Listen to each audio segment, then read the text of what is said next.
নিষেধ করেছেন। বায়াল মাইতাতে মৃত্যু প্রাণী ক্রয় বিক্রয় নিষেধ করেছেন। অল খিনজিরে শুকুরকে নিষেধ করেছেন।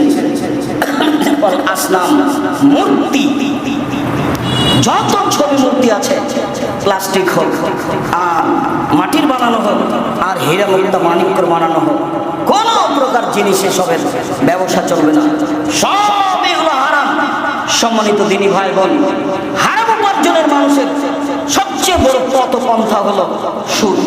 সুদই মানুষ সবচেয়ে বিপাকে পড়ে আছে।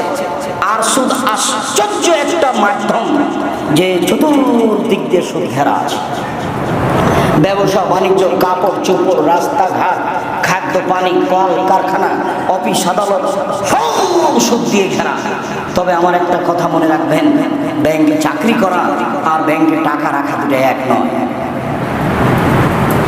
টাকা রাখতেই হবে তাই নিরুপায় হয়ে রেখেছেন, আর স্বেচ্ছায় ব্যাংকে চাকরি করছেন। অতএব দুইটাকে এক মনে করেন না।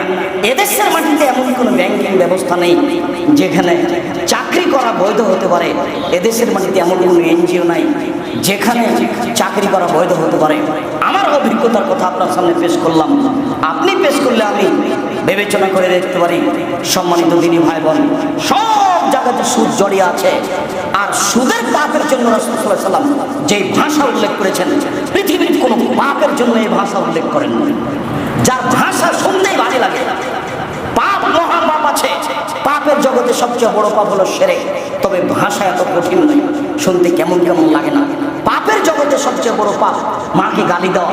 এরপরে ভাষা এত জটিল নয়, শুনছিটাকে শুনতে কেমন কেমন লাগে। পাপের জগতে বড় পাপ হলো মিথ্যা সাক্ষী দেওয়া। ঢাকা কেন্দ্রীয় কারাগারে 20-25 বছর থেকে কত লোক আছে সে নিজে জানে না, আমি কেন জানি। যেদিন মারামারি হয়েছে সেদিনও ছিল রংপুরে, অথচ সে 1 নম্বর আসামি। যে সাক্ষী দিচ্ছে সে বলছে আমি নিজ চোখে দেখেছি মারতে।